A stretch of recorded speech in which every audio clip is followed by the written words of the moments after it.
Aujourd'hui, Franck et moi-même allons vous apprendre quelques astuces de mécanique et de préparation moto. Pour ça, nous avons une Kawasaki Z900 RS, une moto moderne qui rend hommage à un modèle phare des années 70. Franck s'est mis en tête de la désosser pour en faire une néo-rétro à la sauce Highside. Opération du jour, moderniser les commandes du pilote. Qu'est-ce que ça veut dire néo-rétro intelligence rare? Néo nouveau, rétro ancien. Ok, et ben moi je trouve que Kawasaki, dans la nouveauté, ils n'ont pas été assez loin dans le nouveau. Donc, on va commencer par avoir le frein au pouce. Ça c'est cool, c'est ce qu'il y a sur les motos de course, ok? Ah, à la place de freiner à la avec place le de pied. freiner avec le pied, on freine avec le pouce. D'accord. Voilà, ça c'est cool. Ouais.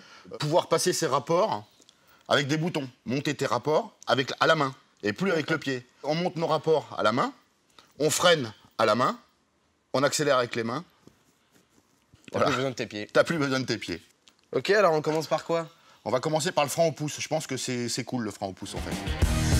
Sur une moto, le frein arrière s'active par une pédale sous le pied droit, ce qui le rend parfois peu accessible quand on penche la moto à droite, raison pour laquelle il existe des commandes de frein arrière au pouce.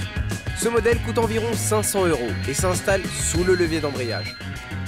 Donc en fait ça remplace, là le frein arrière au pouce il vient sous le levier d'embrayage, c'est Ouais. ça? Mais t'as ton gros pouce devant là où je... La commande utilise la fixation du levier d'embrayage pour venir se greffer sur le guidon. Hop. Elle est en place avec seulement 2 vis. Facile. Maintenant, il faut faire passer la durite de frein arrière au pouce jusqu'à la platine repose-pied droit, afin de la connecter à une autre pièce, le répartiteur de freinage. Donc ça, c'est encore une pièce qu'il faut. Oui. Et pourquoi ça va pas directement au frein arrière depuis le pouce? Parce que ça va nous permettre de garder la pédale de frein au pied quand même. Ah, donc tu peux avoir le choix, Oui. genre je freine au pied ou je freine au pouce. Ou Et les ça, deux. ou les deux. Ou comme moi, pas du tout. Et ça se met où? Sur la commande reculée droite du frein arrière. Quitte à installer des nouvelles commandes sur notre néo-rétro Highside, nous allons remplacer les repose-pieds d'origine par des commandes reculées pour environ 400 €. Elles offrent une position réglable et sont taillées dans un bloc d'aluminium pour une légèreté et une solidité incomparables. Moi j'ai fait une pièce déjà, parce que j'en ai déjà monté des trucs comme ça. D'accord? Mais je voudrais que tu la refasses toi. Non mais pourquoi on prend pas cette pièce? Elle est déjà toute Non, faite. non, non, ça c'est mon gabarit à moi, ça.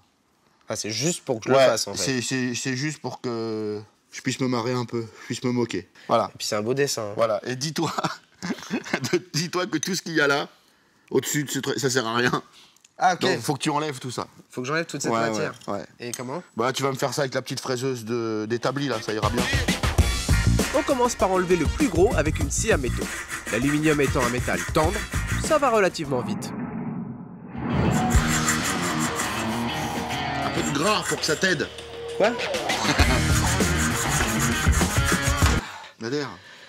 T'as pas une disqueuse dans cet atelier Mais là? non, mais t'aimes pas les disqueuses, toi. Et ces deux-là, là, c'est la lame. Hein. Voilà, regarde.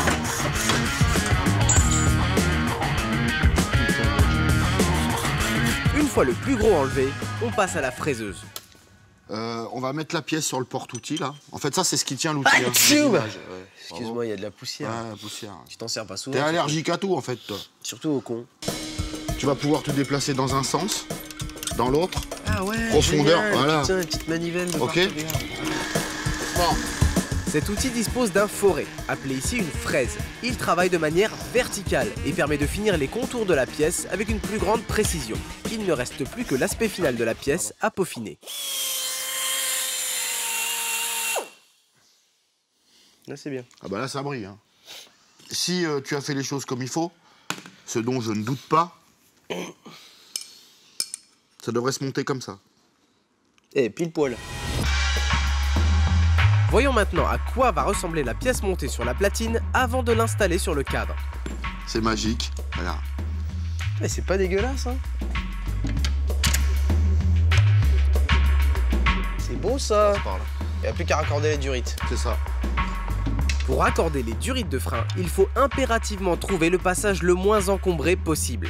La durite ne doit jamais être pincée ni gêner un autre organe de la moto. Ils sont bons. Ouais, je suis bon, hein. C'est quoi? Par contre, toi, t'as bouffé dans un cimetière, hein. À me parler dans le nez, là. Putain. Je me suis brossé les Ne dents, me touche tu vois. pas, hein. Ne me touche pas. Mais pourquoi tu l'as passé sous le cadre, là? C'était moche, là, dessous, là. Tu sais que je suis là, t'es pas obligé de crier. Hein. Tu m'as même pas laissé le temps d'essayer. Tu vois rien, regarde. Une fois le passage de durite fait, on ferme le circuit hydraulique. Là, on va connecter les durites, là. Tu te rappelles qu'il y a in et out? Donc Oui. le in est où?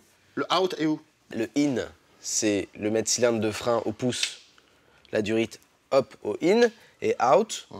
du mètre cylindre de pied jusqu'à l'étrier arrière.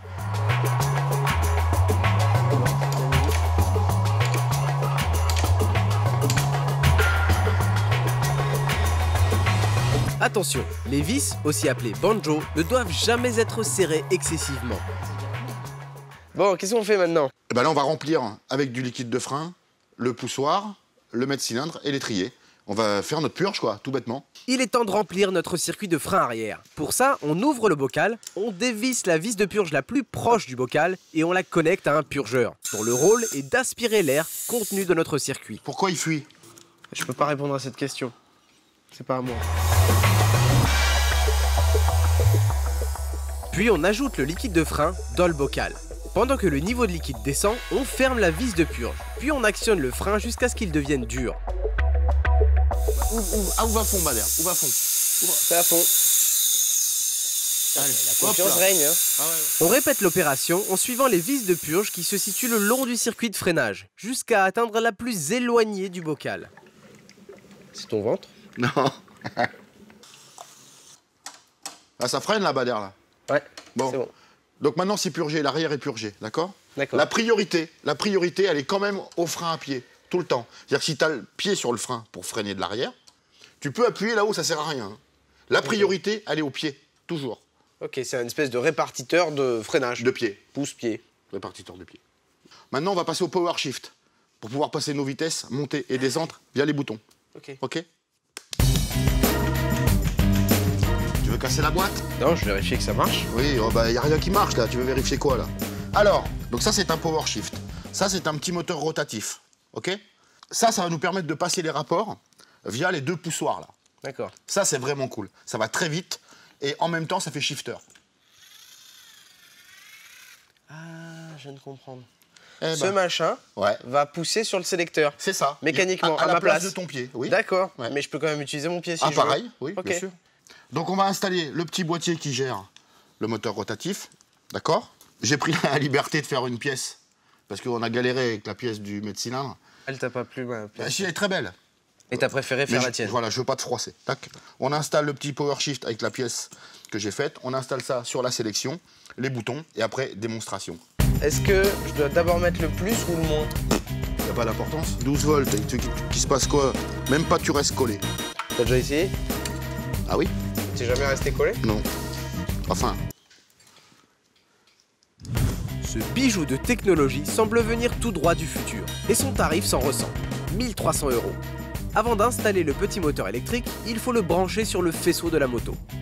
Ça fait quand même beaucoup de fils à brancher pour un non, truc... il n'y a rien. Tu verras, il n'y a rien. Ça, c'est le sensor, donc le power shift, le moteur rotatif. Écoute. Ok. Donc, Ça, oui, c'est la commande des boutons. Ça, c'est les options.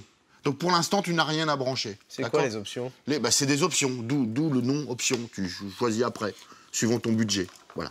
On a combien? Bah toi, t'as pas grand-chose. Hein.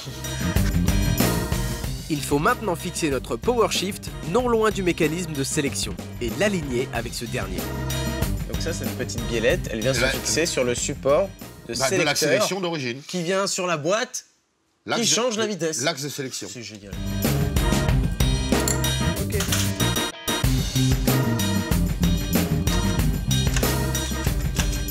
T'as vu la force que ça? Il va pas me mettre le doigt dedans là.